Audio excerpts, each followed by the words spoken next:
Hello friends, चलो अपन एक important topic समझते हैं। मतलब इंटरव्यू में पूछा जाता है तो मेरे हिसाब से थोड़ी बहुत कन्फ्यूजन तुमको भी होती होगी। तुमको क्या लगता है सिंक्रोनस और एसिंक्रोनस क्या होता है? मतलब सबसे पहले अगर ख्याल में आता होगा ना कि जैसे सिंक्रोनस है मतलब ये सिक्वेंशियल चलेगा, एसिंक्रोनस है मतलब ये उल्टा पुल्टा चलेगा। ठीक है, ऐसा कुछ नहीं होता है।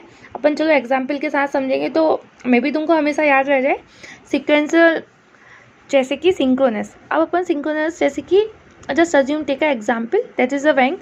अपन बैंक में जाते हैं, ये कैश काउंटर है। ठीक है, अब कैश काउंटर है तो यहाँ पैसा निकालने के लिए तो हमेशा ही लाइन लगी होती है।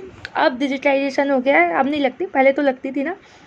तो मान लो लाइन लगी है, इसका काम पहले कंप्लीट होगा तभी ये दूसरे को अलाउ करेगा, दूसरे का काम कंप्लीट होगा तभी ये तीसरे को अलाउ करेगा। ऐसा तो नहीं होगा भाई, प्लीज़ तू चले जाए, ऐसा तो नहीं करेगा ना। ये लाइन में खड़ा है भाई, पहले पैसे मैं निकलवाऊंगा फिर दूसरे को अलाउ करेगा। मान सिक्वेंस मीन्स ओवरऑल 1 बाय 1, पहले का काम कंप्लीट होगा तभी दूसरे को अलाउ करेगा। ठीक है, ऐसे ही एसिंक्रोनस क्या होता है? अब एसिंक्रोनस ऐसा थोड़ी ना है कि भाई वो भी पैसे, मतलब तुमने सोचा ना कि भाई इसमें उल्टा पुल्टा होगा, ऐसा थोड़ी ना होगा। वो कैश किसी और तरीके से निकाल पाएगा, वो भी तो लाइन में खड़ा होगा, वो भी पैसे निकालेगा। पर एसिंक्रोनस में होता क्या है, अपन कोई और एग्जांपल लेते हैं। Just assume it is a restaurant. ठीक है, रेस्टोरेंट में 4 वेटर हैं, चारों लोगों ने, अब 4 लोग आए हैं यहाँ पे खाना खाने के लिए, 4 लोगों ने वो उन लोगों से ऑर्डर ले लिया।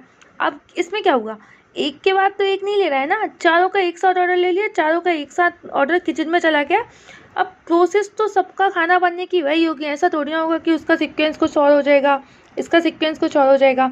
ऐसे ही सबका खाना बनेगा, सबका खाना एक साथ होगा। तो काम कैसे हो रहा है, पैरेलली हो रहा है ना। तो बस मेन डिफरेंस सबसे बड़ा यही है कि इसमें सिक्वेंसली के बाद सबसे बड़ी बात यह है कि एक के बाद एक का काम होगा। इसमें तुम 4-6 एक साथ काम कर सकते हो।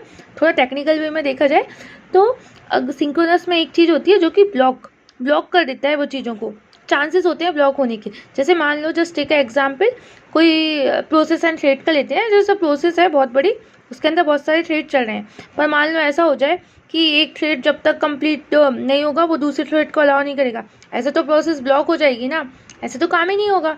बट एसिंक्रोनस में क्या होगा, तुमको लगता है कि इसमें ब्लॉक होगा? नो, ये क्या है, नॉन ब्लॉकिंग। इसमें क्या होगा, जब मान लो कुछ भी चल रहा है, 4-6 पेज जितने चलाना है उतने चला लो, कभी ब्लॉक ही नहीं होऊंगा मैं।